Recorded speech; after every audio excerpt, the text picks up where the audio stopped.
এখানে বসার পরেও আমাকে একজন বললেন যে সরকার বিরোধী কোনো বক্তব্য দিবেন না। আমি আসলে এত না জানা মানুষ আছে এইসব এলাকায়, তা আমার জানা নেই। আপনার জেনে রাখা উচিত যে এটা আমার এই গাইবান্ধা গোবিন্দগঞ্জ সাঘাটা, আমি ছাত্র বটে, আমি শিক্ষকও বটে। মহিমাগঞ্জ থেকে আমি হাদিস তাফসিরে কামেল করেছি, মানে আমি এলাকার প্রতিষ্ঠানের ছাত্র। 8 বছর আমি জান্নাতপুর মাদ্রাসায় শিক্ষকতা করেছি, মানে আমি এলাকার শিক্ষক। সাথে সাথে আমার শ্বশুর বাড়ি গোবিন্দগঞ্জ গাইবান্ধা ফাঁসিতলা জান্নাতপুর, মানে এলাকার আমি জামাই মানুষও বটে। সাথে সাথে আমার বাচ্চারা গাইবান্ধা গোবিন্দগঞ্জের ভাষাতেই কথা বলে, যদিও যারা পৃথিবীর বিভিন্ন প্রান্তে থাকে, কেউ লন্ডনে থাকে, কেউ মিশরে থাকে, কেউ সৌদি আরবে থাকে। তারা যখন এক জায়গাতে হয় বা মোবাইলে কথা বলে, তখন তারা বলে খাবো যাবো, এইভাবে বলে। তা আমি বলি যে আব্বু এটা তো গাইবান্ধার ভাষা। তো তারা এইভাবে গড়ে উঠেছে। গাইবান্ধা গোবিন্দগঞ্জ সাঘাটার সাথে আমার সব কিছুই জড়িয়ে আছে। আমি যদি বলি এটা আমার জন্মভূমি তাহলে ভুল হবে না। এসব এলাকায় আমি বক্তব্য দিতে আসতে পারবো না, এটা একটা দুঃখজনক কথা।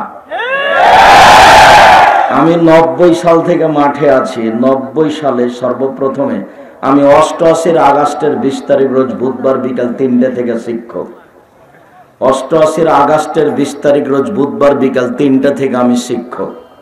90 সাল থেকে আমি বক্তব্য দিয়ে মাঠে। দীর্ঘ 32 বছর আমি কোনোদিন অপ্রয়োজনীয় বাক্য বলিনি। দীর্ঘ 32 বছর আমি কোনোদিন কেসা কাহিনী বলিনি। দীর্ঘ 32 বছর আমি কোনোদিন সরকার বিরোধী বক্তব্য দিইনি। আপনি কেন, আপনি এই মঞ্চে এসে আমাকে বলছেন সারা পৃথিবীকে চ্যালেঞ্জ করলাম, 32 বছরের বক্তব্য খুঁজে বের করতে হবে, কোনোদিন একটা বাক্য বলেছি নাকি? আমাকে আগে চিনতে হবে। ওসি, দারোগা, এমপি, মন্ত্রীকে আমাকে হিসাব করে কথা বলতে হবে, এরকম কোনোদিন আমার জীবনে সময় আসেনি। কোনোদিন আমি কারোর বিরুদ্ধে বক্তব্য দিইনি। 32 বছর আমি কোনোদিন কোনো মাযহাবের বিরুদ্ধে কথা বলিনি। 32 বছর আমি কোনোদিন মানুষের কাছে পথ খরচ পাথেও চাইনি। 32 বছর আমি কোনোদিন মানুষের কাছে আমার পরিচয় দিইনি। মানুষ যখন চাপ দিয়ে বলেছে একটু নামটা লিখবো কি বলেন তো, তখন আমি বলেছি আমার নাম আব্দুর রাজ্জাক আর আমার বাপের নাম ইউসুফ, বাপ বেটা মিলে আব্দুর রাজ্জাক বিন ইউসুফ। এর চেয়ে বেশি আমি যদি কোনোদিন বলেছি কেউ প্রমাণ করে দিতে পারে, তাহলে আমি জাতির সামনে আর কোনোদিন বক্তব্য দিব না।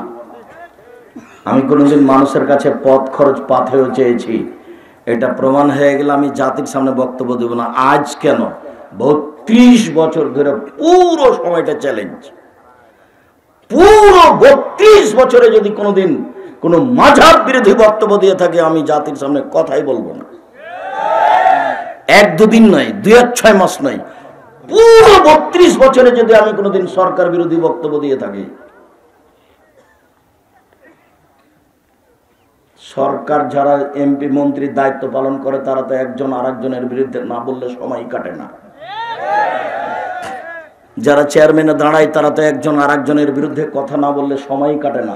আমার 32 বছর চ্যালেঞ্জ করলাম আপনাকে আমি, 1-2 দিন নয়, 1-2 বছর নয়, 32 বছরে যদি কোনোদিন সরকার বিরোধী বাক্য থাকে, আমি জাতির সামনে বক্তব্য দেব না।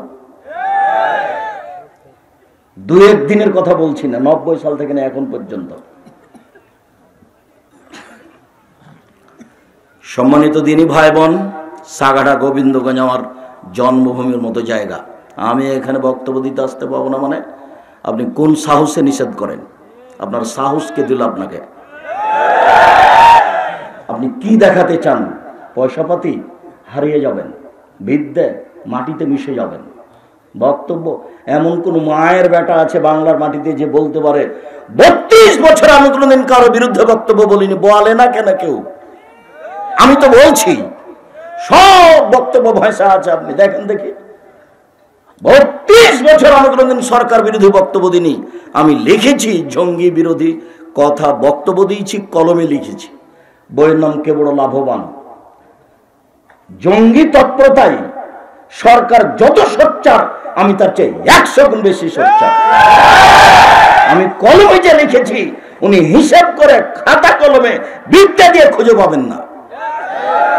আপনি তো বহু দূরের কথা, গাইবান্ধা জেলার পরিচালক তো বহু দূরের কথা। আমার কলম লেখা আছে 2005 সালে, জঙ্গি বিরোধীর তৎপরতায়। আমার বক্তব্যে বলা আছে, সরকার সহ, এমপি মন্ত্রী সহ, ওসি দারোগা সহ, চেয়ারম্যান মেম্বার সহ, মসজিদের ইমাম সহ, বাপমা সহ সবকে সতর্ক থাকার জন্য অনুরোধ জানিয়েছি।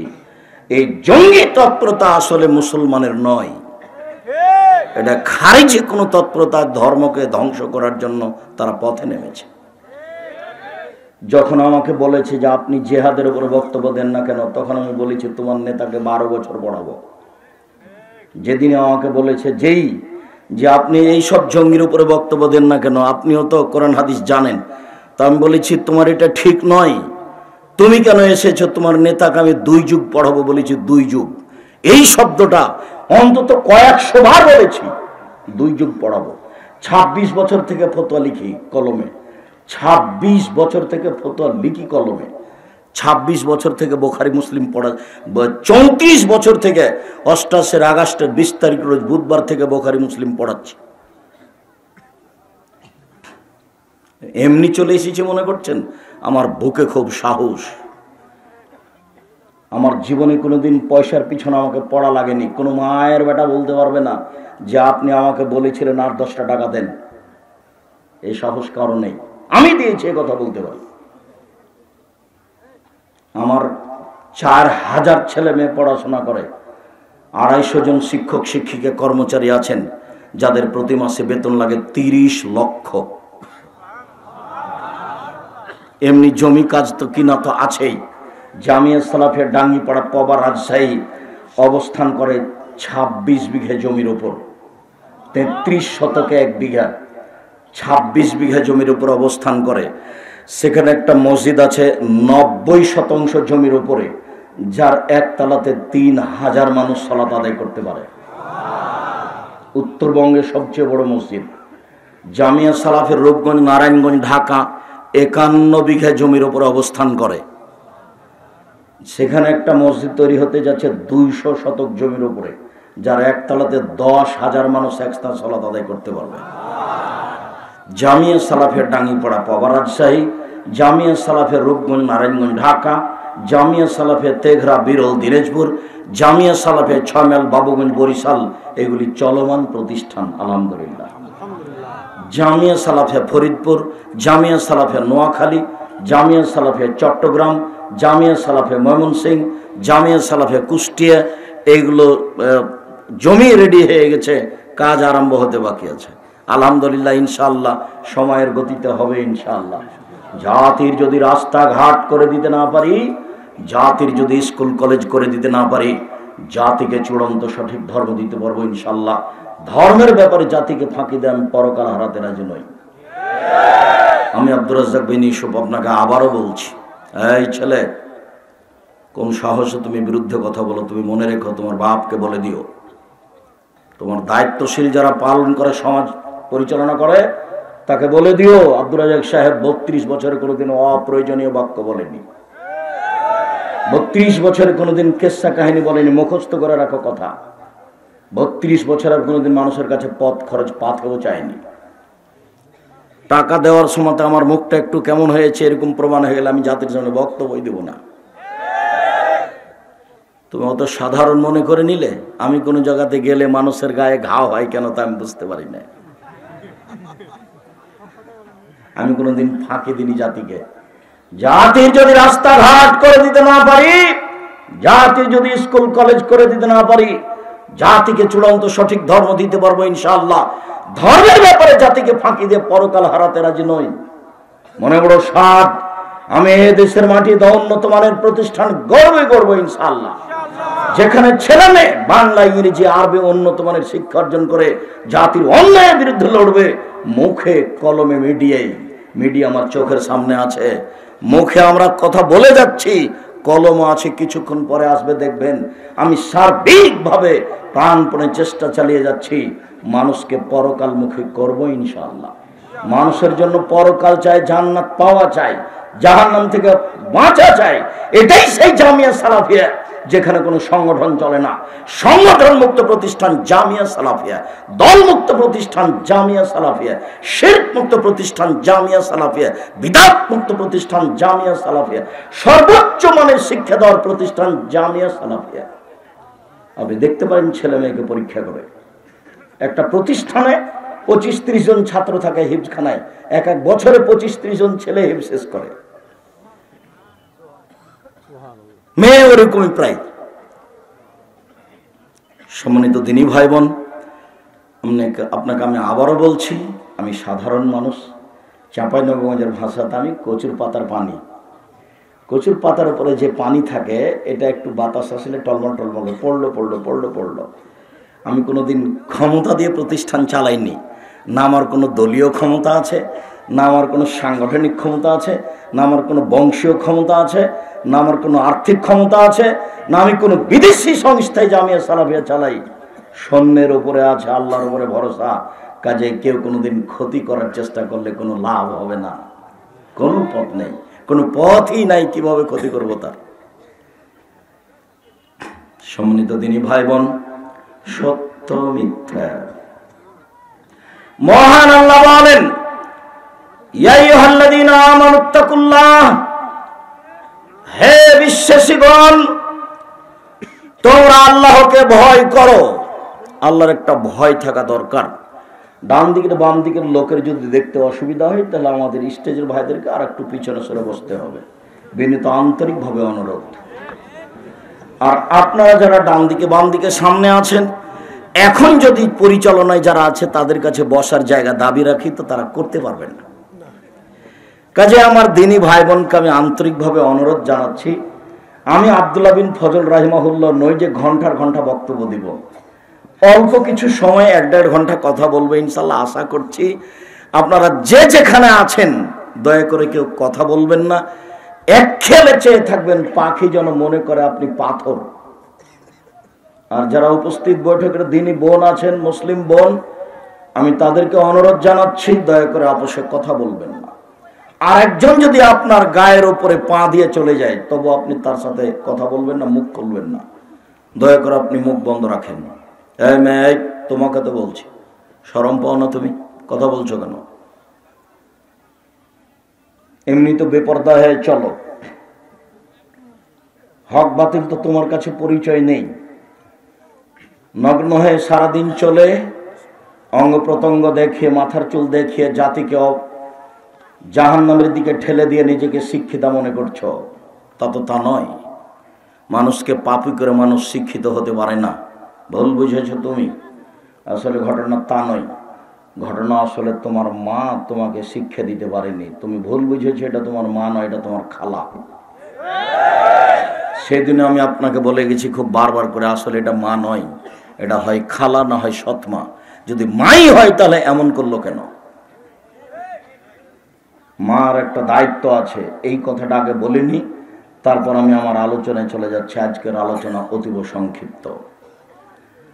আগে প্রমাণ করি যে মা, সেদিন মহিমাগঞ্জের নসিরার পাড়ে বলে গেছি, জোর দিয়ে বলেছি এটা তোমার মা নয়, তোমার মা নয়। এটা যদি আমি প্রমাণ করতে না পারি আমি জাতির সামনে বক্তব্য দেব না।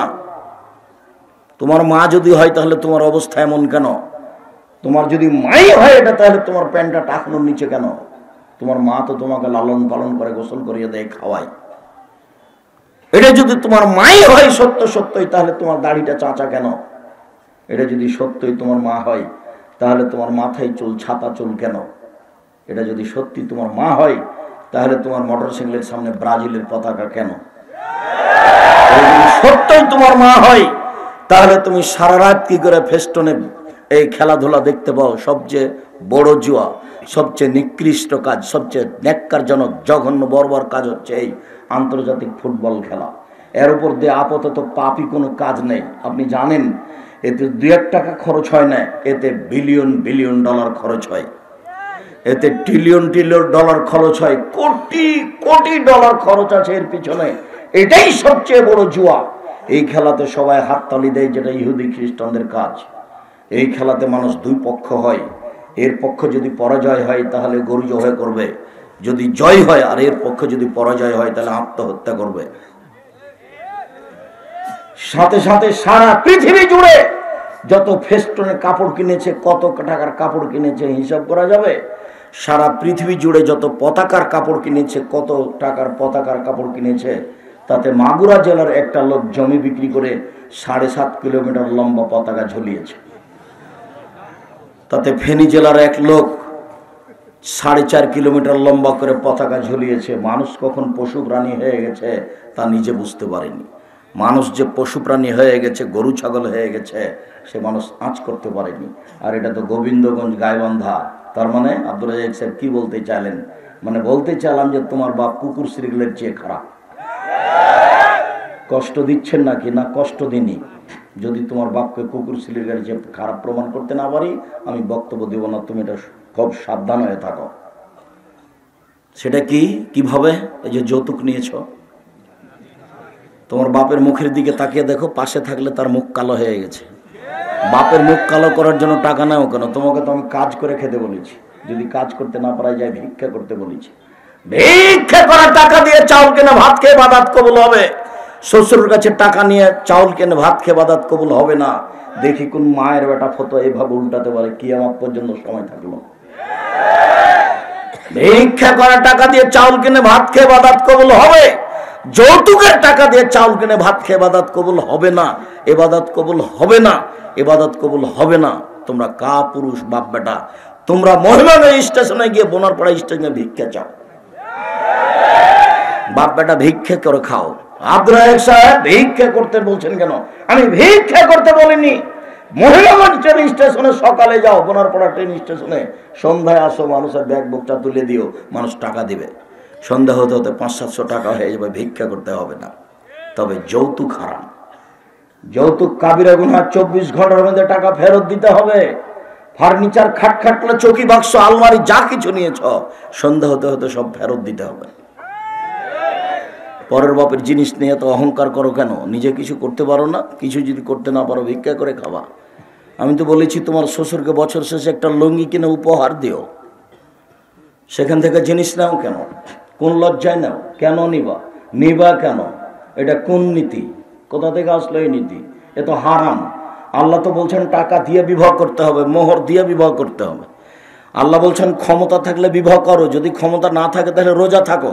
রোজা থেকে থেকে থেকে যৌবনকে নষ্ট করে দাও। কেননা টাকা নেই, বিবাহ করতে পাবা না। বিবাহ করলে টাকা লাগে, ক্ষমতা লাগে, বাড়িঘর লাগে, খাট খাটলা, চৌকি বাক্স লাগে, মেহমান রুম লাগে। এটা তো গাইবান্ধা, মেহমান রুম লাগে না কেন? যেখানে বাপ মা শুয়ে থাকে, বেটি বেটা থাকে, ওখানে মেহমানকে ঘরে নিয়ে যে বসতে দেয়।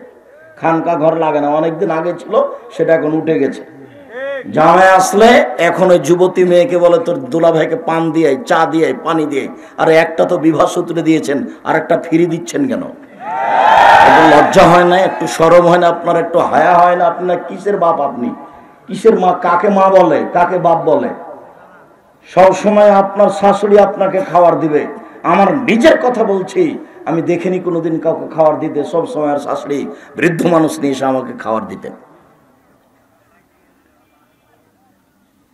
এটা কেন হলো? কোথা থেকে আসলো? কেন যুবতী মেয়ে তাকে খাবার দিতে যাবে? কোন হিসাবে এগুলি? এই ছেলে, তোমার মা না, এটা আগে প্রমাণ করব, তারপরে আলোচনা। উপস্থিত বৈঠকের দিনই মুসলিম বোন, এই মেয়ে, তোমাকে সাবধান হতে বললাম না? আবার কথা বলছো কেন? এদিকে খেয়াল করো। সম্মানিত দিনী ভাই বোন, আজকের কথা অতীব কম। জাবের রাদিয়াল্লাহু তাআলা আনহু বলেন, রাসূল সাল্লাল্লাহু আলাইহি ওয়াসাল্লামের সাথে আমরা একদা যুদ্ধ করে আসছিলাম। তো মদিনায় ঢুকবো, তখন তিনি বললেন এখানে থামো, এখানে রাত্রে থাকবো, সকালে মদিনায় ঢুকবো। তখন আমি জাবের বললাম, আল্লাহর নবী, আমি নতুন বিবাহ করেছি, আমাকে বাড়ি যেতে অনুমতি দেন। তখন আল্লাহ রাসূল তার সাথে কথা বলতে লাগলেন, ও তুমি নতুন বিবাহ করেছো? বিকরানাম সাইয়্যিবা, তুমি কুমারী মেয়ে বিবাহ করেছো না তালাক প্রাপ্ত মেয়ে বিবাহ করেছো? তা আমি বললাম, আল্লাহর নবী, আমি তালাক প্রাপ্ত মেয়ে বিবাহ করেছি, ওর বিবাহ হয়েছিল, ওর স্বামী তাকে তালাক দিয়ে দিয়েছে, আমি তাকে বিবাহ করেছি। তখন রাসূল সাল্লাল্লাহু আলাইহি ওয়াসাল্লাম বললেন, হাল্লা বিক্রাম তুলায় ওয়া তুলায় বোকা, তুমি কুমারী মেয়ে কেন বিবাহ করলে না? তুমি তার সাথে খেলতে, ও তোমার সাথে খেলতো। তুমি কুমারী মেয়ে কেন বিবাহ করলে না? তুমি তার সাথে খেলতে, ও তোমার সাথে খেলতো। তুমি অবিবাহিতা মেয়ে কেন বিবাহ করলে না? তুমি তার সাথে খেলতে, ও তোমার সাথে খেলতো। রাসূল সাল্লাল্লাহু আলাইহি ওয়াসাল্লাম এই পর্যন্ত বললেন, এই পর্যন্ত থাক। এবার জাবের রাদিয়াল্লাহু তাআলা কি বলেন, এটা হলো মূল কথা। এই কথাই তোমাকে ধরে রাখতে হবে। এই ছেলে, কারো গায়ে হাত দিয়ে বসে থাকবে না, রেডি হও, এক খেলে চেয়ে থাকতে হবে। জাবের রাদিয়াল্লাহু তাআলা আনহু বলেন, আল্লাহর নবী, আমার বাপ উহুদের যুদ্ধে শহীদ হয়েছেন 6 জন মেয়ে রেখে, আমার 6টা বোন আছে। আমি আমার বোনদের সমবয়সের মেয়েকে বিবাহ করিনি 4টা কারণে। আল্লাহর নবী, আমার পিতা উহুদের যুদ্ধে শহীদ হয়েছেন 6 জন মেয়ে রেখে, আমার 6টা বোন আছে। আমি আমার বোনদের সমবয়সের মেয়েকে বিবাহ করিনি 4টা কারণে। এই 4টাই দেখতে হবে তোমার মায়ের মধ্যে আছে কিনা। এক, তোর দেবা হন না, আমার স্ত্রী যেন আমার বোনদেরকে শিষ্টাচার শিখাতে পারে। শিষ্টাচার, শিষ্টাচার কি জিনিস? এই কি কোনো খাওয়ার জিনিস? শিষ্টাচার। আম্মু, রাস্তায় হাঁটার সময় এক পাশ দিয়ে হাঁটতে হয়। আম্মু, বড় মানুষকে দাঁড়িয়ে গিয়ে বসতে দিতে হয়। আম্মু, বড় মানুষকে সম্মান করতে হয়। আম্মু, পানি পান করার সময় ডান হাতে গিলাস ধরে পানি পান করতে হয়। শিষ্টাচার। আম্মু, জুতা পরার সময় ডান পায়ের জুতা আগে পরতে হয়, জুতা খোলার সময় বাম পায়ের জুতা আগে খুলতে হয়। শিষ্টাচার। আম্মু, শোয়ার সময় ডান কাতে দোয়া পড়ে শুইতে হয়। শিষ্টাচার। আম্মু, মসজিদে ঢোকার সময় আগে ডান পা দিতে হয়, মসজিদ থেকে বের হওয়ার সময় আগে বাম পা দিতে হয়। শিষ্টাচার। তোমার মাথায় আছে ছাতা চুল, বলো তো এটা কোন শিষ্টাচার? চতুর্দিক কাটা আছে, চেঁচে উপরে এভাবে আছে, এটা কাজা, এটা হারাম, এটা কাবিরা গুনাহ। তোমার প্যান্টটা টাকানোর নিচে আছে, বলো তো এটা কোন শিষ্টাচার? তোমার মা নেই, এ কথাই ঠিক। যাকে তুমি মা বলেছো, খালা, যদি তোমার সত্যি মা হয়, তাহলে এই মা তোমাকে কবর দিয়েছে, তোমাদের পরিবারকে কবর দিয়েছে, তোমার বাপের পরিবারকে কবর দিয়েছে। তোমার বাপ কাপুরুষ, তারই ফাঁকে সংসারকে কবর দিয়েছে। কাপুরুষের এই পরিবার, যার কারণে স্ত্রী পরিবারটাকে এভাবে ধ্বংস করেছে। 2, তোয়াল্লে মোহন্না, আমার স্ত্রী যেন আমার বোনদেরকে বিদ্যে শিখাতে পারে, এই জন্য আমি আমার বোনদের সমবয়সের মেয়েকে বিবাহ করিনি। বিদ্যে শিখাতে পারে। কেবলার দিকে মুখ করে সালাত আদায় করতে হয়, আল্লাহু আকবার বলে সালাত আদায় করতে হয়, রুকু এভাবে করতে হয়, সিজদা এভাবে করতে হয়। বিপদে পড়লে 2 রাকাত সালাত আদায় করে আল্লাহর কাছে ভিক্ষা চাইতে হয়। হাত তুলে দোয়া এভাবে করতে হয়। হাত জমাও থাকতে পারে, হাত খোলাও থাকতে পারে। যদি স্বাভাবিক চাওয়া হয় তাহলে কাঁধ সামনাসামনি, আর এখনই দিতে হবে। বিষয়টি যদি এমন হয় তাহলে হাত মাথার উপরে উঠিয়ে দিতে হবে, এইভাবে বলতে হবে। বলার ঢং হলো আগে সূরা আগে পড়তে হবে ইসমে আজম, আল্লাহুম্মা ইন্নী আসআলুকা বিআন্নাকা আনতাল্লাহ লা ইলাহা ইল্লা আনতাল আহাদুস সামাদুল্লাযী লাম ইয়ালিদ ওয়া লাম ইউলাদ ওয়া লাম ইয়াকুল লাহু কুফুয়ান আহাদ। তারপরে পড়তে হবে দুরুদে ইব্রাহিম, তারপরে নিজের কথা বলতে হবে। এরপরে যত কিছু কোরআন হাদিসের নিয়ম কারণ আছে, রাতে ঘুম থেকে উঠে আকাশের দিকে মুখ করে সূরা আল ইমরানের শেষ রুকুর 5 আয়াত পড়তে হয়। মুখস্থ না থাকলে তুমি বলবা লা ইলাহা ইল্লাল্লাহু ওয়াহদাহু লা শারীকা লাহু লাহুল মুলকু ওয়া লাহুল হামদু ওয়া হুয়া আলা কুল্লি শাইইন কাদির ওয়া সুবহানাল্লাহি ওয়া আলহামদুলিল্লাহি ওয়া লা ইলাহা ইল্লাল্লাহু আকবার ওয়া লা হাওলা ওয়া লা কুওয়াতা ইল্লা বিল্লাহ রব্বিগফিরলি। তাহলে অতীতের সব পাপ ক্ষমা। আম্মু, এই হলো বিদ্যা। আমি আমার বন্ধের সমবয়সের মেয়েকে বিবাহ করিনি 4টা কারণে। তার দ্বিতীয় কারণ, আমার স্ত্রী যেন আমার বোনদেরকে শিক্ষা দিতে পারে। 3, আমার স্ত্রী যেন আমার বোনদের মাথার চুল চিরুনি করে রাখতে পারে। মেয়েকে ছেলেকে পরিপাটি করে রাখতে হবে, সাজগোজ করে রাখতে হবে, সুন্দর করে রাখতে হবে। এটা মায়ের জিম্মেদারি। মার সামনে ছেলেটা সব সময় আপনার গেমস খেলছে আর বাম হাতে গিলাস ধরছে, ও মা নয়, ও হলো খালা। ও খালা, ও নয়, হলো সৎ মা। ও কিছুই না, একটা বাড়ির একটা ফালতু মানুষ। ও সংসারকে কবর দিয়েছে। তোমার চোখের সামনে দিন রাত ঘটছে, ও মা নয়, এ কথাই ঠিক। মা কাকে বলে?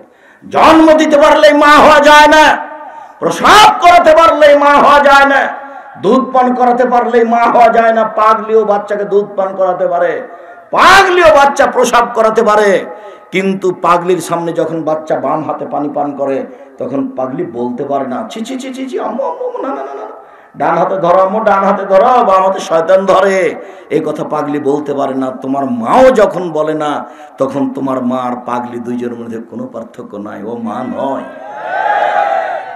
তুমি বুঝতে পারোনি মা কাকে বলে। আমি এ কথা বলিনি, এ কথা মুহাম্মদ সাল্লাল্লাহু আলাইহি ওয়াসাল্লাম বলছেন। 4, ও তাকুম আলাইহিন্না, আমার স্ত্রী যেন আমার বোনদের উপরে পাহারা দিতে পারে। পাহারাদার মা হলো ছেলে মেয়ের উপরে পাহারাদার। বলো, তোমার কি পাহারা দেয়? তোমার বোন এখন মাথায় কাপড় না দিয়ে এখানে বসে আছে, ক্লাস 10-এ পড়ে। বলো এবার যে আমার মা আছে, বলো দেখি। এই বেটা বলো দেখি। তোমার বুদ্ধি থাকবে না, তোমার মা নেই, এ কথাই ঠিক। আমি সত্য বলেছি, তুমি মিথ্যা বলেছ, তুমি ভুল বুঝেছ। এখন তোমার বোন বসে আছে এখানে, জোর থেকে ঘুরছে বাজারে বাজারে, সাগাটা বাজারে। তোমার মা যায়, তোমার বোন যায় কেন? তোমার বাপ মরে গেছে, তুমি মরেছ, তোমার চাচা মরে গেছে, তোমার দাদা দাদি মরে গেছে, গ্রামবাসী মরে গেছে, ওখানে গেল। যাবে কেন? কেন যাবে? স্বামী হলে 5টা জিনিস লাগে।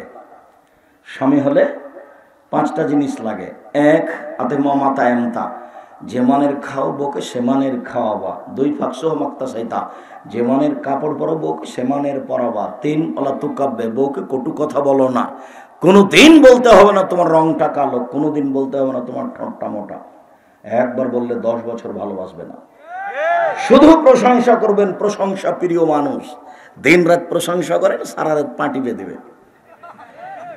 আর একবার আপনি এদিকে দুর্বল হয়ে যান, তখন দেখবেন সব উল্টে গেছে। 4, মুখের উপরে মারো না। 5, ওলা তাতরুকা ইল্লা ফিল বাইতে, তোমার স্ত্রী তোমার বাড়ি ছাড়া কোথাও যেতে পারে না। খালার বাড়ি যেতে পারে না, ফুফুর বাড়ি যেতে পারে না, মায়ের বাড়ি যেতে পারে না। জরুরি প্রয়োজন ছাড়া বাড়ি ত্যাগ করতে পারে না, তার নাম স্বামী। বাজার তো বহু দূরের কথা। জরুরি প্রয়োজন ছাড়া বাড়ি ত্যাগ করতে পারে না, তার নাম স্বামী। চোখ যেভাবে ঘুরে বউ সেভাবে চলে, তার নাম ক্ষমতা। চোখ যেভাবে ঘুরে বউ সেভাবে চলে, তার নাম ক্ষমতা। রাসূল সাল্লাল্লাহু আলাইহি ওয়াসাল্লাম বললেন, পৃথিবীর মানুষ, ইয়া মাশারা শাবাব, যারা বিবাহ করতে ইচ্ছুক যুবক দল, যদি তোমাদের টাকা ক্ষমতা থাকে তাহলে বিবাহ করো। ক্ষমতা লাগে। যদি ক্ষমতা না থাকে তাহলে সিয়াম রোজা থেকে থেকে যৌবনকে দমন করো। সম্মানিত দিনী ভাই বোন, উপস্থিত বৈঠকের যুবক শোনো, উপস্থিত বৈঠকের দিনী বোন একটু খেয়াল করেন। এই মেয়ে, তোমাকে বলছি, তোমার মার জন্য 4টা কাজ জরুরি। 1, শিষ্টাচার। 2, বিদ্যা। 3, চিরুনি। 4, পাহারাদার। তোমাদের বাড়িতে যদি পাহারাদার দাও 3টা 8 ঘন্টা পর পর, আর যদি সকালে এসে শোনো যে ঘুমিয়ে গেছিল, 1 ঘন্টা ঘুমিয়ে দেখেছে, তাহলে তা আপনি বলবেন যে তোমার হবে না, এখানে তোর হবে না রে, তুই যা, টাকাটা নিয়ে যা। তো এখন তোমার মাকে তো বলতে হবে, তোমার বাপকে, যে তুমিও যাও। এ দিয়ে সংসার চলবে না, এ কথাই ঠিক। মা হলে পাহারাদার হতে হবে, তার নাম মা। আমি এ কথা বলিনি, হাদিস বুখারী মুসলিম। এই কথা বলে আমি আমার উপরে কিছু চাপিয়ে নিতে চাইনি। যিনি ধর্ম দিয়ে গেছেন তারই এই কথা, তার নাম মুহাম্মদ সাল্লাল্লাহু আলাইহি সাল্লাম। পৃথিবীর কোনো মানুষ দিয়ে ধর্ম চলনে একজন দিয়ে চলে, যার নাম মুহাম্মদ সাল্লাল্লাহু আলাইহি সাল্লাম। সম্মানিত দিনী ভাই বোন, পৃথিবীর মানুষ মনে রেখো, আল্লাহকে ভয় করো। আল্লাহকে যে যেমন চিনে সে তেমন ভয় করবে, যে চিনে না সে ভয় করবে না। অকোন মাস দেখিন, সত্যবাদীদের অন্তর্ভুক্ত হও। দুদিন বেঁচে থাকলে সত্যতার সাথে বেঁচে থাকবো, মিথ্যা কথা বলে সমাজে আশ্রয় নিয়ে বাঁচতে রাজি নয়। মহান আল্লাহ বলেন, ইন্নাল্লাহা লা ইয়াহদি মান হুয়া মুসরিফুন কাযাব। নিশ্চয় যে সীমা লঙ্ঘনকারী মিথ্যুক, আল্লাহ তাকে পথ দেখান না। মিথ্যাবাদী কোন পথ ঘাট পায় না।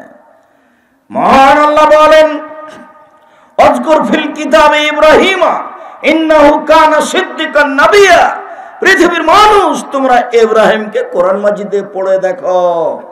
ইব্রাহিম ছিলেন সত্যবাদী নবী, আল্লাহ বলছেন। যদিও তার একটা কথা নকল করি, দেখেন, 1 মিনিট এক খেলে চেয়ে থাকবেন, এদিকে দেখেন। দাখালা ইব্রাহিম ও কারিয়াতান মাহা ইমরাতু সারা। আল্লাহর নবী তার স্ত্রী সারাকে, ইব্রাহিম আলাইহিস সালাম তার স্ত্রী সারাকে নিয়ে এক গ্রামে প্রবেশ করলেন। সে গ্রামে ছিল স্বৈরাচারী শাসক। স্বৈরাচারী শাসককে বলা হলো, ইব্রাহিম নামে একটা লোক এই গ্রামে প্রবেশ করেছে, তার সাথে একজন মহিলা রয়েছে। হে আহসানু নিসাই মিনাল আরব, সে আরব ভূখণ্ডে সবচেয়ে সুন্দরী।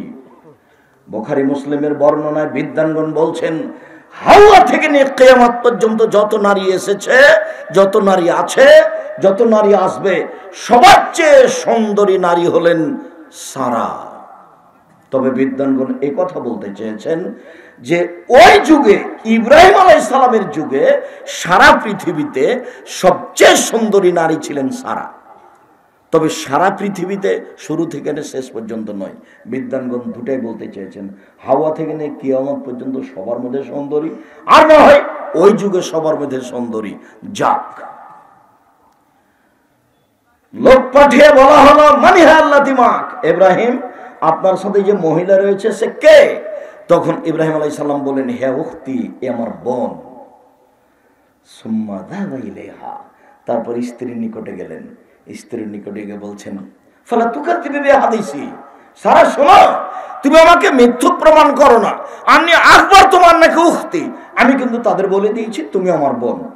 সারা শোনো, তুমি যেন আমাকে মিথ্যুক প্রমাণ করো না, তুমি যেন এখন বলো না যে ও আমার স্বামী।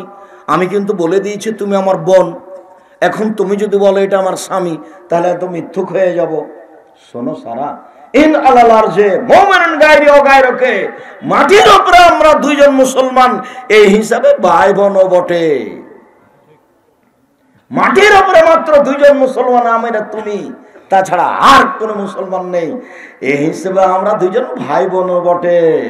সারা, তুমি আমাকে মিথ্যুক প্রমাণ করো না।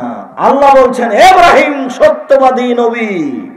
সুম্মা আরসালা বিহা ইলাইহি, এরপরে ইব্রাহিম আলাইহিস সালাম তার স্ত্রীকে রক্ষা করতে পারলেন না, স্বৈরাচারী শাসকের কাছে পাঠিয়ে দিলেন। ফাদাখালা ইলাইহি, স্বৈরাচারী শাসকের ঘরে তিনি ঢুকলেন। স্বৈরাচারী শাসকের ঘরে ঢুকতেই, ফাদাখালাত, তিনি ঢুকতেই সে স্বৈরাচারী শাসক দাঁড়ালো, তার গায়ে হাত দিবে। তখন সারা বললেন, থামেন, আগে ওযু হবে, 2 রাকাত সালাত হবে, তারপরে কোনো কথা। সারা ওযু করলেন, 2 রাকাত সালাত আদায় করলেন। তারপর বলছেন, আল্লাহুম্মা, হে আল্লাহ, ইন কুনতা আমানতু বিকা ওয়া রাসূলিকা ওয়া হাসানতু ফারজি ইল্লা যাওজি, আমার জিন্দেগিতে যদি আমি জিনা করে থাকি, আমি যদি তোমাকে এক আল্লাহ বলে বিশ্বাস করে থাকি, আমি যদি ইব্রাহিমকে নবী বলে বিশ্বাস করে থাকি, এই কথা 3টে যদি আমার সত্য হয়ে থাকে, হলা তুসাল্লে তালাইল কাফেরা, তাহলে নির্জন ঘরে তুমি কাফের কামার উপরে জয় করো না। কথা শেষ হতে না হতেই স্বৈরাচারী শাসক অজ্ঞান হয়ে পড়ে গেছে। বলতে পারেন আপনি আমার দিনী বোন, আপনাকে আমি অনেক স্বাগতম, ধন্যবাদ জানাই, জাযাকাল্লাহ খায়ের। অনেক কষ্ট করে এসেছেন, হাজার হাজার লাখ জনগণ আপনাদের আমি আশাকে স্বাগতম জানাই, এটাই ঠিক। আপনারা আমাকে ভালোবাসেন, এ কথা ঠিক। আমি আপনাদেরকে ভালোবাসি। আপনি মনে করেন আব্দুর রাজ্জাক সাহেব আমাকে কষ্ট দিলেন, আমি তা চাইনি। তবে আমি সবসময় আপনাদেরকে মায়ের সাথে এই জন্য বলে থাকি, যাতে করে কথা তোমাকে আঘাত করতে পারে, যাতে করে কথা থেকে তুমি হিসাব করতে পারো, এই জন্য তোমাকে এভাবে বলছি। সম্মানিত দিনী ভাই বোন, উপস্থিত বৈঠকের মুসলিম বোন, আপনার কি সাহস হয় আপনি বলতে পারেন? আপনার পেট দেখা যাচ্ছে, আপনি কি বলবেন বলেন? বলবেন যে কোন সাহসে বলবেন? এই মেয়ে শোনো, পাঞ্জার পাঞ্জার চুল নিয়ে জনগণকে দেখিয়ে কি বলতে চাচ্ছ তুমি? কি করতে চাচ্ছ তুমি? কি বলবে আল্লাহকে? দেখেছ কত সাহস? আল্লাহ, যদি আমি তোমাকে বিশ্বাস করে থাকি সত্যই তুমি আল্লাহ। আল্লাহ, আমি যদি ইব্রাহিমকে নবী বলে থাকি সত্যই নবী ইব্রাহিম। আমি বলি না ইব্রাহিম আমার স্বামী, আমি বলছি ইব্রাহিম একজন নবী। 2, 3, আমি জিন্দেগিতে আমার লজ্জা স্থান আমার স্বামী ছাড়া কাউকে ব্যবহার করতে দিনি। এই 3টা কথা যদি সত্য হয়ে থাকে, এই নির্জন ঘরে এই স্বৈরাচারী শাসক যেন আমার গায়ে হাত লাগাতে না পারে। কথা শেষই হয়নি, শাসক অজ্ঞানে উল্টে পড়ে গেছে। তুমি কি বলতে চাও বলো তো দেখি? আপনি কি বলতে চান? কি বলবেন আল্লাহকে? আব্দুর রাজ্জাক সাহেব তো বললেন যে হাত এভাবে উঠালে এখনই দোয়া কবুল হবে। ইসমে আজম পড়লে, দুরুদে ইব্রাহিম পড়লে, তারপর নিজের কথা বলার সাথে সাথে কবুল হয়ে যাবে। কিন্তু ঘটনা যদি এমন না হয় তাহলে কিভাবে বলবেন? দাড়ি চাঁচা আছে, প্যান্টটা টাকানোর নিচে আছে, হাতে সিগারেট আছে, গলায় টাই আছে, কোনটা বলবেন আপনি? আবার দল পার্টি করার সময় তো অমুকের চরিত্র ফুলের মতো পবিত্র, কোনটা করবেন? আপনি যে আল্লাহকে বলবেন কিছু, কিভাবে বলবেন? বিড়ি সিগারেট দিয়ে জীবন ভরা আছে, জোর করে দলীয় দাপটে আর একজনের জমি দখল করেছেন। বলেন তো কিভাবে আল্লাহকে কথা বলবেন? দেখেছেন সাহস কত? এরই নাম ঈমান। ঈমান যত বেশি হবে পাপ তত কম হবে, ঈমান যত কম হবে পাপ তত বেশি হবে। সম্মানিত দিনী ভাই বোন, আবু হুরায়রা রাদিয়াল্লাহু তাআলা আনহু বলেন, এই বাচ্চা বসো। কোন বাচ্চাকে আপাতত কয়েক মিনিট উঠতে দিবেন না, ধৈর্যের পরিচয় দিতে হবে। যতই কষ্ট হোক একটু ধৈর্যের পরিচয় দিয়ে কথাকে মূল্যায়ন করার চেষ্টা করতে হবে। রাসূল সাল্লাল্লাহু আলাইহি সাল্লাম বলেন, পৃথিবীর মানুষ শুনে রেখো, 3 শ্রেণীর মানুষের সাথে আল্লাহ কথা বলবেন না, কথাই নেই। 3 শ্রেণীর মানুষের দিকে আল্লাহ সুনজরে দেখবেন না, বিচার মাঠে এভাবে থাকবে, ওর সাথে কোনো কথাই নেই। 3 শ্রেণীর মানুষকে আল্লাহ পবিত্র করবেন না, ওর সাথে কোনো কথাই নেই। এক, মালিকুন কাযযাব, মিথ্যুক দায়িত্বশীল, মিথ্যুক হেডওয়ালানা, মিথ্যুক হেডমাস্টার, মিথ্যুক প্রিন্সিপাল, মিথ্যুক ভাইস চ্যান্সেলর, মিথ্যুক জেল সুপার, মিথ্যুক গ্রাম্য সর্দার, মিথ্যুক এমপি মন্ত্রী, মিথ্যুক চেয়ারম্যান মেম্বার, যারা যেখানে মিথ্যা কথাই দায়িত্ব পালন করছে, ওরা তাহাজ্জুদ পড়লেও বিচারের মাঠে আল্লাহ তার সাথে কথা বলবেন না। এই কথা মুহাম্মদ সাল্লাল্লাহু আলাইহি সাল্লাম বলেন। হাদিস বুখারী মুসলিম, ফিরে আসার কোনো সুযোগ নেই। 2, শাইখুন জানিন, বেশি বয়সে জেনা করে যে, তার সাথে আল্লাহ কথা বলবেন না, হজ করলেও নয়, তাহাজ্জুদ পড়লেও নয়। 3, আইলুল মুস্তাকবির, গরিব গৌরবী, গরিব মানুষ অহংকার করে যে। আব্দুর রাজ্জাক সাহেব গরিব মানুষ কিভাবে অহংকার করে? ওই যে মোড়ে রিক্সা নিয়ে বসে থাকে, সিটের উপরে বসে থাকে, যখন আপনি বলেন একটু তাড়াতাড়ি চলো তো, তখন বলে এখন যাব না। তুমি এই জন্য তো এসেছো, কেন বললে যাব না? ধান পেকে গেছে, বৃষ্টিতে ভিজে যাচ্ছে, নষ্ট হচ্ছে, বললাম চলো 200 টাকা 100 টাকা বেশি দেবো, ধানগুলো কেটে দাও। তখন বলছে 2 দিন কাজ করবো না। তো কাজ করেই তো খাই। বাজারে গিয়ে রুই মাছ কিনে, পুঁটির মাছ কিনে না, ওকে তো পুঁটির মাছ কিনতে হবে। যারা বিত্তশালী তারা রুই মাছ কিনবে, এটাই হিসাব। এর নাম হলো গরিব গৌরবী। রাসূল সাল্লাল্লাহু আলাইহি সাল্লাম এই কথাটা আরেকবার বলেছেন যে 3 জনের সাথে আল্লাহর কথা হবে না বিচারের মাঠে। তার এক শ্রেণীর মানুষ যারা টাকনুর নিচে প্যান্ট পায়জামা লুঙ্গি পরে তাদের চাঁদা হবে না। কি অপরাধ এটা? কেউ যদি টাকনুর নিচে প্যান্টটা পরে তো চুরিও তো করেনি, জেনাও তো করেনি, কাউকে মারেও নি, কিন্তু অপরাধ কেন এমন? এবার ভিন্ন ধরনের অপরাধ। সেটা আসলে মনের সাথে জড়িত। এই জন্য মনে চাচ্ছে যে প্যান্টটা টাকনোর নিচে থাক, এই জন্য এত বড় পাপ। মেয়ে বলছে আব্বু টাকনোর উপরে জন্য প্যান্ট পরেন না, দেখলে খালি ঠ্যাঙ্গা ঠ্যাঙ্গা লাগে। বউয়ে বলছে কি যে প্যান্ট পরো, দেখে খারাপ লাগে, নামাও নিচে, দেখতে খারাপ লাগে, খালি ঠ্যাঙ্গা ঠ্যাঙ্গা লাগে।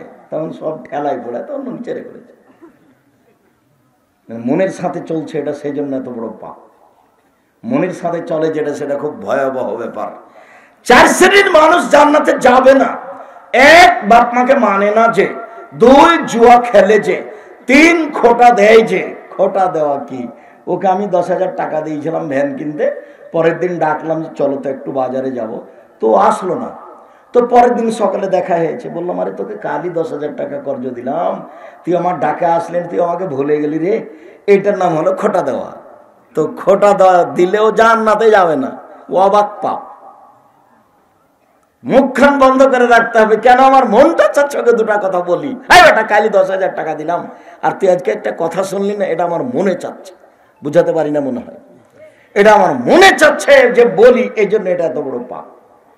4, বিড়ি তামাক জর্দা সিগারেট গোল নেশাদার দ্রব্য খায় পান করে যে, সে জান্নাতে যাবে না। 4 শ্রেণীর মানুষ জান্নাতে যাবে না।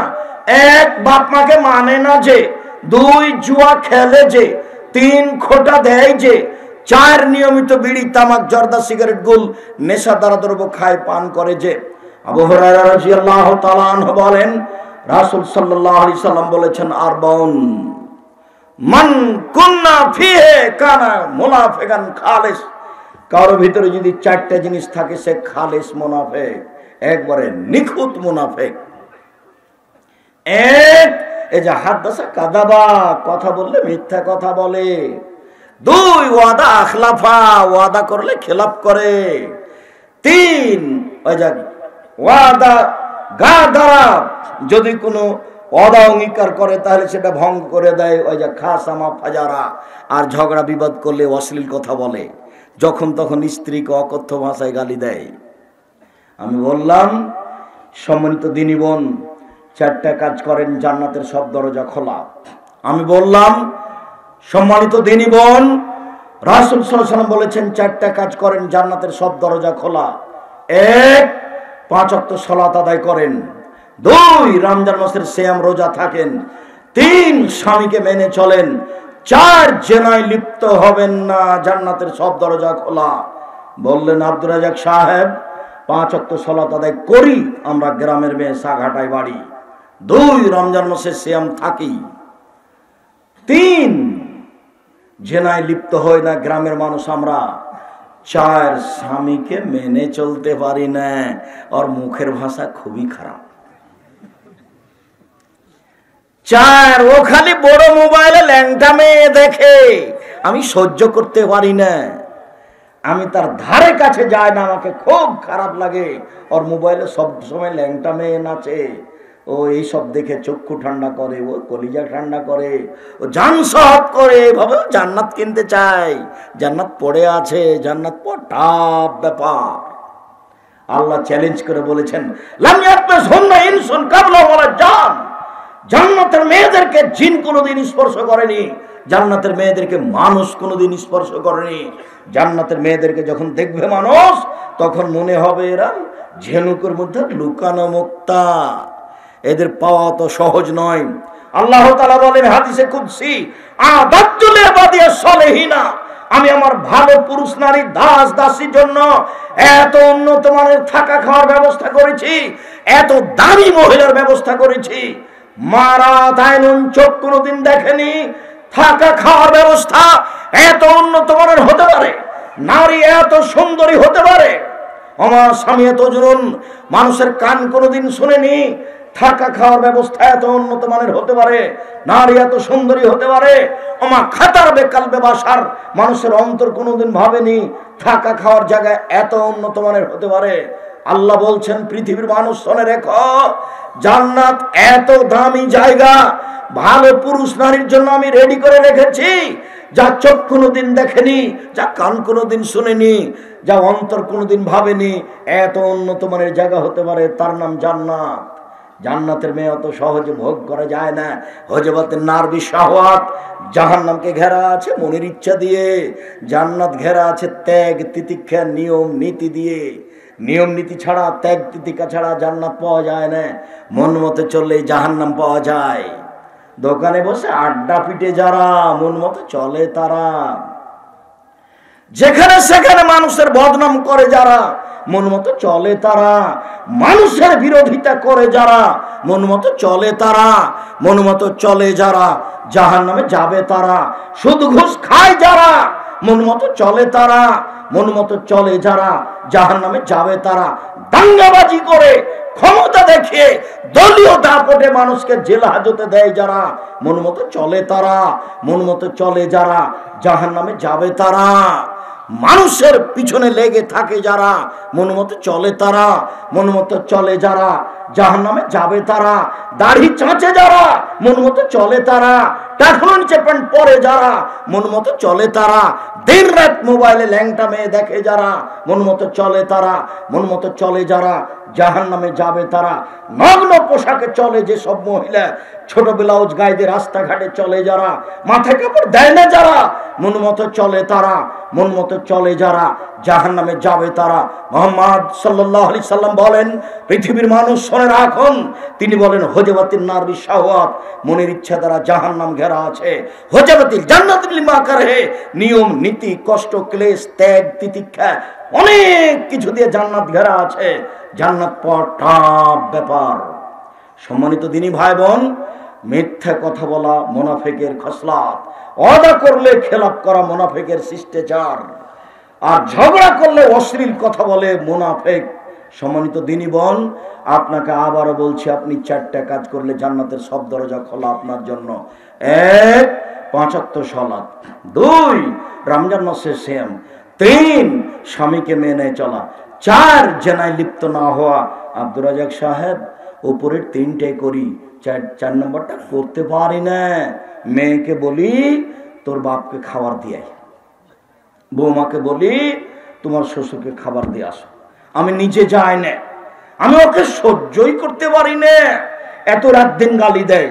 বেদায় পরে নিরুপায় হয়ে যদি 1 গ্লাস পানি নিয়ে যায়, তো সামনে এভাবে ঠ্যাক্কস করে দূরে চলে যায়, রেখে দিয়ে চলে যায়। আমাকে ভালো লাগে না। সম্মানিত দিনী বোন, আমি আপনার সাথে একমত। তবে আপনাকে আমরা অনুরোধ জানাচ্ছি, আপনি আল্লাহর কাছে কান্নাকাটি করে দোয়া করেন আপনার স্বামীর স্বভাব ভালো হয়ে যাক। এটা খারাপ স্বভাব। তবে আপনি এইভাবে কথা বন্ধ করে সপ্তাহ সপ্তাহ কাটাবেন, এটা হবে না। তিতা লাগুক আর মিঠা লাগুক, আপনাকে স্বামীকে মেনেই চলতে হবে, এটা জরুরি। খারাপ লাগলেও, গালি দিলেও আপনাকে মেনেই চলতে হবে। একজন মহিলা রাসূলের কাছে এসেছে, যখন কাজ শেষ হয়ে গেছে চলে যাচ্ছে, তখন আল্লাহ রাসূল বলছেন, থামো থামো থামো থামো, এই তোমার স্বামী আছে? জি আমার স্বামী আছে। আচ্ছা তোমার স্বামীর কাছে তুমি কেমন? আমি তার সাথে ভালো হওয়ার চেষ্টা করি। ভালো হওয়ার চেষ্টা মানে? ভালো হওয়ার চেষ্টা আবার কি? হুয়া জান্নাত থেকে না রোকে, সে তো তোমার জাহান্নাম, সে তো তোমার জান্নাত, সে তো তোমার জাহান্নাম, সে তো তোমার জান্নাত। স্বামী তোমার জাহান্নাম, স্বামী তোমার জান্নাত। অতএব উপস্থিত বৈঠকের মুসলিম বোন, আমি আপনার দিনী ভাই, আপনাকে আমি অনেক ভালোবাসি, আপনার পরকাল কামনা করি। আপনি এই স্বামীকে মেনে চলুন যে কোনো মূল্যে। যদি সম্ভব না হয় তাহলে আপনি খোলা তালাক নিয়ে চলে আসেন। এইভাবে আপনি দিন কাটায়েন না। কাজীর কাছে যান, চেয়ারম্যান মেম্বারের কাছে যান, খোলা তালাক করে দেন। 30 দিন পরে অন্য জায়গাতে বিবাহ বসতে পাবেন, কোনো সমস্যা নেই। আর যদি আপনার স্বামী আপনাকে তালাক দেয় তাহলে 90 দিন থামতে হবে। 90 দিন পরে অন্য জায়গাতে বিবাহ বসতে পারেন। আর যদি আপনি নিজে খোলা তালাক করে নেন তাহলে 30 দিন সংসার করতে হবে, এখানে বাধ্য নন। এরকম ধর্ম নয়। আপনি আগামীকাল কাজীর কাছে গিয়ে একটা খোলা তালাক করে ওখানে জানিয়ে দেন, চেয়ারম্যানের কাছে একটা জানিয়ে দেন, মেম্বারের কাছে ওকে জানিয়ে দেন, তোমার সাথে আমি সংসার করব না, যা লেনদেন ছিল সব বুঝিয়ে দিলাম। তবে আপনাকে আমি আবারও বলছি, আপনি স্বামীকে মেনে চলেন, আপনার জন্য জান্নাত হবে ইনশাআল্লাহ, যতই কষ্ট হোক না কেন। সম্মানিত দিনী বোন, আপনার এখানে জরুরি একটা কথা বলে দিয়ে আমরা সামনের দিকে আগাই। আবু হুরায়রা রাদিয়াল্লাহু তাআলা আনহু বলেন, আব্দুল্লাহ ইবনে আমর রাদিয়াল্লাহু তাআলা আনহু বলেন, রাসূল সাল্লাল্লাহু আলাইহি ওয়াসাল্লাম বলেছেন, আরবা মান কুননা ফিকা ফালাইকা মা ফাতাকা মিনাদ দুনিয়া। পৃথিবীর মানুষ মনে রেখো, চারটা জিনিস আছে যার, সবকিছু আছে তার। চারটা জিনিস নেই যার, কোনো কিছু নেই তার। চারটা জিনিস আছে যার, সবকিছু আছে তার। ইহকাল আছে তার, পরকাল আছে তার, জান্নাত আছে তার। চারটা জিনিস নেই যার, কোনো কিছু নেই তার। এক, হিফজ আমানাতিন, আমানতের রক্ষা। আমানত কি জিনিস? কাজের লোকটাকে মালিক বলল 200 টাকা নিয়ে যা, তরি সবজি নিয়ে 10 টাকা বেঁচে গেছে। কাজের লোকটা 10 টাকা নিজের কাছে রেখে দিয়েছে, এ হলো আত্মসাৎকারী, এর নাম আমানত নেই। প্রিন্সিপালের কাছে, হেডমাস্টারের কাছে ছাত্র ফর্ম ফিলাপের 3000 টাকা দিয়েছে, তো হেডমাস্টার 1000 টাকা বাক্সে রেখে ডয়ারে 2000 টাকা পকেটে করে বড় একটা মাছ নিয়ে বাড়ি চলে গেল। তখন বই একবার জিজ্ঞাসা করলো না, ইন্নালিল্লাহ, আচ্ছা তুমি যে সকালে যাও তখন তো টাকা নিয়ে যাওনি, তুমি এত বড় মাছ নিয়ে এলে কিভাবে? বই এত বোকা যে একটু জিজ্ঞাসা করে না। 1 মিনিট মধ্যখানে একটা কথা খুব খেয়াল করুন, আমার দিকে চেয়ে থাকবেন। সাহাবী জিজ্ঞাসা করলেন, আল্লাহর নবী, সবচেয়ে দামি জিনিস কি? সবচেয়ে ভালো জিনিস কি? সবচেয়ে দামি জিনিস কি বলেন তো দেখি আল্লাহর নবী, সবচেয়ে দামি সম্পদ কি? তখন আল্লাহ রাসূল উত্তরে বলছেন, শোনো শোনো শোনো, সবচেয়ে দামি সম্পদ লিসানুন যাকির, ওই জিহ্বা, যে জিহ্বা সুবহানাল্লাহ বলতে পারে, আলহামদুলিল্লাহ বলতে পারে, লা ইলাহা ইল্লাল্লাহ বলতে পারে, জিকির করতে পারে, সেটা হলো দামি সম্পদ। এর সাথে আরেকটা কথা জড়িয়ে দিয়ে সামনের দিকে যাই, হয়তো ভুলে যেতে পারি, খেয়াল করে থাকবেন। রাসূল সাল্লাল্লাহু আলাইহি সাল্লাম একদা বললেন, সঙ্গী সাথী বলতে পারো মানুষকে পিছন দিক থেকে ধাক্কা মারে জাহান্নামে নিক্ষেপ করে কি? সঙ্গী সাথী বলতে পারো মানুষকে পিছন দিক থেকে ধাক্কা মারে জাহান্নামে নিক্ষেপ করে কি?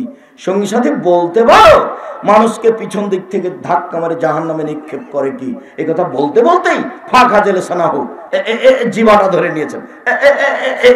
এই জিভা মানুষকে পিছন দিক থেকে ধাক্কা মারে জাহান্নামে নিক্ষেপ করে। এর জন্য তো আপনাকে আমি দোকানে আড্ডা পিটতে নিষেধ করেছি, যাবেনই না। দুজন মিলে গল্প করছিল, কি বলছে? বলছে আব্দুল রাজ্জাক সাহেব এইসব কথা বলেন, সরকার বিরোধী কথা বলেন। তুই ঠিকই বলেছিস, আসলেই খারাপ। এবার নেন, এখন কি হবে? আপনি এখন জান্নাত জানতো দেখি।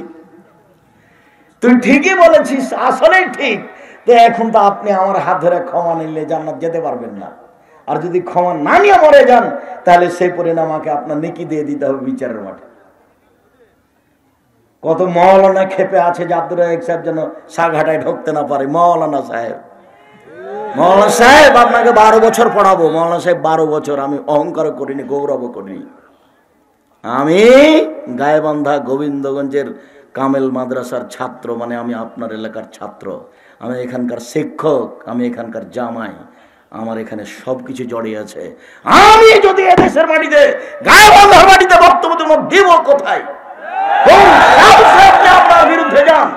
আপনার উচিত ছিল আমাদের ছেলে, আমাদের সন্তান, আমাদের জামাই, আমাদের সম্মানী মানুষ আমাদের দেশে বক্তব্য দিবে কোথায়? কথা। আপনার লজ্জা থাকা উচিত ছিল। আপনার শরমের দাবি রাখি। আমি আব্দুল রাজ্জাক বিন ইউসুফ আমার জিন্দেগিতে কোনোদিনও অপ্রয়োজনীয় কথা নিয়ে আমি লড়ি না। আমার 16 বছর ছাত্র জীবন, 34 বছর শিক্ষক জীবন, এই জীবন দীর্ঘ সময় আমি কোনোদিন চায়ের স্টলে বসিনি, কোনোদিন না। আমার প্রতিষ্ঠানের ভিতরে চায়ের স্টল আছে। ও যদি বলে দিতে পারে আব্দুর রাজ্জাক সাহেব এখানে আমার এখানে 2 মিনিট এসে বসেছিলেন, আমি জাতির সামনে বক্তব্য দেব না। আপনি মানুষের বিরুদ্ধে লড়েন মানে ভুল হিসাব। সম্মানিত দিনী ভাই বোন, আবারও বলছি, কথাটা মনে রাখবেন। রাসূল সাল্লাল্লাহু আলাইহি ওয়াসাল্লাম বললেন, জিজ্ঞাসা করা হলো জাহান্নাম থেকে বাঁচার পথ কি? আল্লাহ নবী, জাহান্নাম থেকে বাঁচার পথ কি? তখন আল্লাহ নবী বললেন যে বাড়িতে থাকো, কোথাও যাওয়া না, জাহান্নাম থেকে বেঁচে যাওয়া। 2, মুখ বন্ধ করো, তাহলে জাহান্নাম থেকে বেঁচে যাওয়া।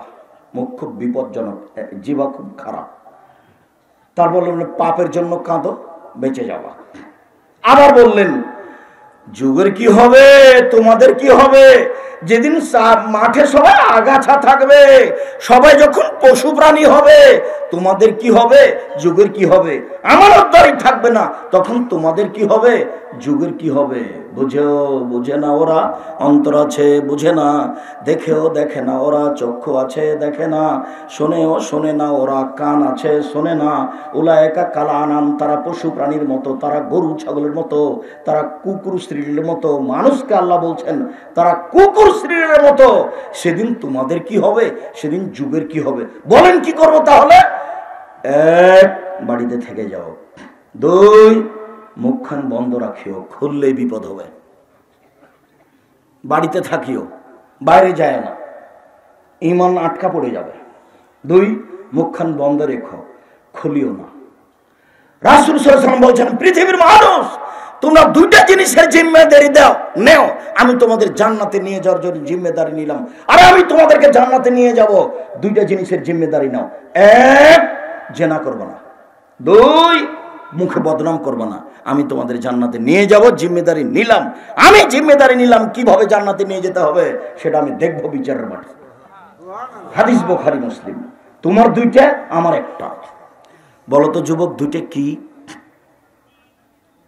ধরতে পারোনি?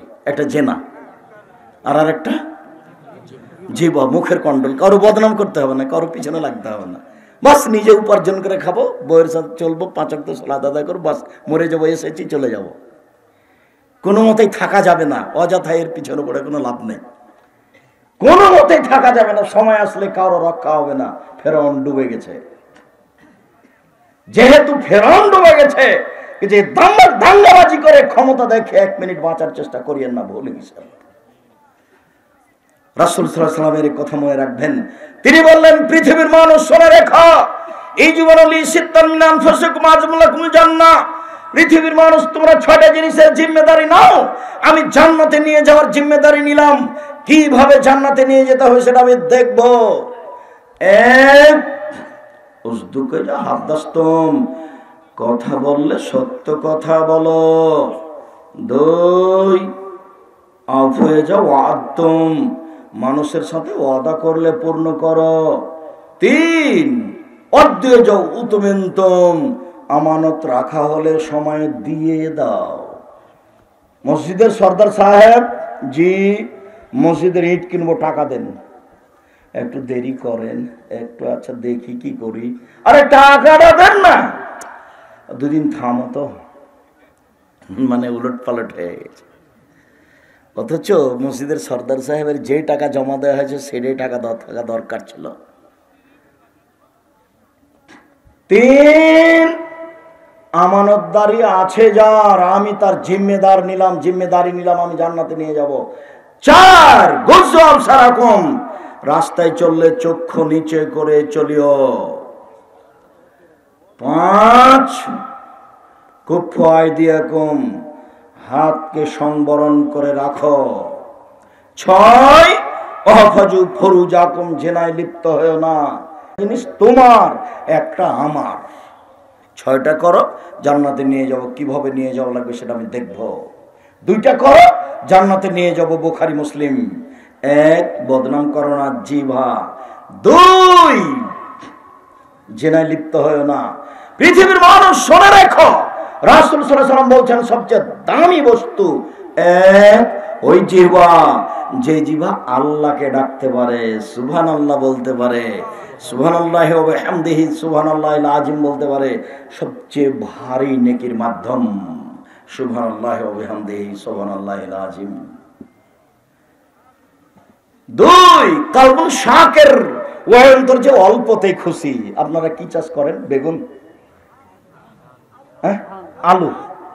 আচ্ছা আলু দিয়ে বলি, বাপে বলেছে সকালবেলাতে 10টার দিকে তুই আলুটি নিয়ে। যখন বাপ হাটে গেছে তখন ছিল 500 টাকা মন। ওই 11টার সময় তো 400 টাকা মন হয়ে গেছে। এখন সারাদিন বলছে তোর দাঁত ভেঙে দেবো, তোকে তোর পিটাবো, তোকে ডাকলাম 10টার সময়তে, তুই গেলি না কেন? তুই 11টায় আসছিল কেন? দেখতো 100 টাকা কমে গেল মনে, তুই কি করলি? সারাদিন তার বাপ ছেলেকে গালাচ্ছে, একটুকু একবারও বলে না যাক বেটা যাক, আলহামদুলিল্লাহ, যা হয়েছে হয়েছে, একবারও বলে না। তার মানে অন্তরটা তার অল্পতে সন্তুষ্ট হয় না। অন্তর অল্পতে সন্তুষ্ট হয় যার, সে অন্তর হলো দামি সম্পদ। 3 এটা নিয়ে কথা এসেছিল, যাওজাতুন তুইনহু ইমরাতুন তুইনু যাওজাহা, ওই মহিলা যে তার স্বামীকে সহযোগিতা করতে পারে দিনের উপরে। হেডমাস্টার 3000 টাকা ছেলেটা ফর্ম ফিল আপের জন্য দিল, 1000 টাকা ডয়ারে রেখে অফিসে 2000 টাকা নিয়ে চলে গেল, একটা বড় মাছ কিনে নিয়ে চলে গেল। স্ত্রী একটু বললো না যে বুঝলাম না, আপনি তো টাকা নিয়ে যাননি, বড় মাছ মানে? শুনে রাখুন, আমি সাগাটা থানার গ্রামের মেয়ে, লবণ ভাতে খুশি, জিন্দেগিতে কোনোদিন অবৈধ পয়সা দিয়ে হাট বাজার করে আমাকে দেখাবেন না। আপনাকে আমি অনুরোধ জানাচ্ছি, লবণ ভাতে আমার জীবনে আমি খুশি থাকবো। আমি মোটা কাপড়ে খুশি, চিকন কাপড়ের আমার প্রয়োজন নেই। অল্প জীবন বাঁচতে এসেছি, কয়দিন পরে চলে যাবো, হারাম খেতে রাজি নই। আপনি মাছ আনলেন কিভাবে এটা আমাকে বুঝান, তারপরে কোনো কথা, আমি মাছই রান্না করবো না। তাহলে ওর তার স্বামীকে কি করে? সহযোগিতা করে। সম্পূর্ণ সবচেয়ে দামি সম্পদ। রাসূল সাল্লাল্লাহু আলাইহি ওয়াসাল্লাম বলেন 4টে জিনিস আছে যার, সবকিছু আছে তার। 1 আমানতের রক্ষা, সিরিয়াল ভুলে গেছেন মনে হয়, এই যে আবার ফিরে আসলাম এখানে। 2 আমি এটা বুঝতে পারছি যে আমি এখন আছি কোথায়, বুঝতে পারেননি, এইখান থেকে গেছিলাম, আমানত, হেডমাস্টার থেকে গেছি। কোথা থেকে গেছি? হেডমাস্টার থেকে। আমানত রক্ষা যার আছে, সবকিছু তার আছে, জান্নাত তার আছে। 2 সিদকু হাদিসিন, সত্য কথা, সত্য কথা যার, সবকিছু তার। 3 হুসনু খালিকাতিন, ভালো আচরণ যার, সবকিছু তার। বিচারের মাঠে যখন নেকির পাল্লার পাপের পাল্লায় পাপ আর নেকি ওজন হবে, তখন আপনার নেকি যেগুলো নেকির পাল্লাতে দেওয়া হবে, সেটা সবচেয়ে যেটা ভারী নেকি হবে সেটা ভালো আচরণ। ভালো আচরণ কি আব্দুর রাজাক সাহেব? ভালো কথা, কাউকে গালি না দেওয়া, নরম করে বলা, ঠান্ডা হওয়া। বৃদ্ধ মানুষ আসলে বসেন বসেন বসেন, বাবুজি আপনি বসেন, আপনি এখানে কেন এসেছেন, কি প্রয়োজন আপনার একটু বলেন। মানুষের সুবিধায় দাঁড়ানো, তার নাম কি? ভালো আচরণ। ভালো আচরণ যার, নেকির পাল্লায় সবচেয়ে ভারী নেকি তার। 4 বৈধ রুজি যার, সবকিছু তার। রুজি বৈধ নয় যার, তার কোনো কিছু নেই, সন্ধ্যা হতে হতে শ্বশুরকে টাকা ফেরত দেওয়া। 4টে জিনিস আছে যার, সবকিছু আছে তার। 1 আমানতের রক্ষা, 2 ভালো আচরণ, 3 সত্য কথা, 4 বৈধ রুজি। রাসূল সাল্লাল্লাহু আলাইহি ওয়াসাল্লাম বলেন, পৃথিবীর মানুষ শুনে রেখো, আনা যাইমুন বাইতিন ফি রাবাজিল জান্নাহ লিমান তারাকাল মিরাহা ওয়া ইন কানা মুহিক্কান। কেউ যদি তর্ক ছেড়ে দেয়, তর্ক, আব্দুর রাজ্জাক সাহেব এটা বলেছেন, আরে না না এটা বলেছেন, আরে না এটা বলেছেন, এরকম তর্ক যদি কেউ ছেড়ে দেয় সত্য হলেও, আমি মুহাম্মদ সাল্লাল্লাহু আলাইহি ওয়াসাল্লাম তাকে জান্নাতে একটা ঘর নিয়ে দেব, আমার এটা জিম্মেদারি। 2 ওমান তারাকাল কিযবা ওয়া ইন কানা মাযিহ, মজাক করে হলেও কেউ যদি মিথ্যা কথা ছেড়ে দেয়, তো আমি মুহাম্মদ সাল্লাল্লাহু আলাইহি ওয়াসাল্লাম তাকে জান্নাতের মাঝামাঝি একটা ঘর নিয়ে দেব। জীবনে মিথ্যার আশ্রয় নেবেন না। 3 ওমান হাসানা খলকাহু, কেউ যদি তার চরিত্রকে ভালো করে, আমি মুহাম্মদ সাল্লাল্লাহু আলাইহি ওয়াসাল্লাম তাকে জান্নাতুল ফেরদাউস নিয়ে দেব। জিম্মেদার তিনি। 3টে জান্নাতের 3 জায়গা, একটা জান্নাত, একটা মাঝামাঝিতে, একটা জান্নাতুল ফেরদাউস। 1 তর্ক ছেড়ে দিতে হবে, দরকার নেই। 2 মিথ্যা কথা ছেড়ে দিতে হবে, দরকার নেই, জান্নাত আমাকে আল্লাহ নবী নিয়ে দিবেন। 3 ভুলে গেলেন, ভালো আচরণ, উত্তম আচরণ। 1 মনে রাখবেন, মনে থাকবে না। 1 তর্ক করবেন না কোনোদিন কারোর সাথে, তাহলে আল্লাহ নবী আপনাকে একটা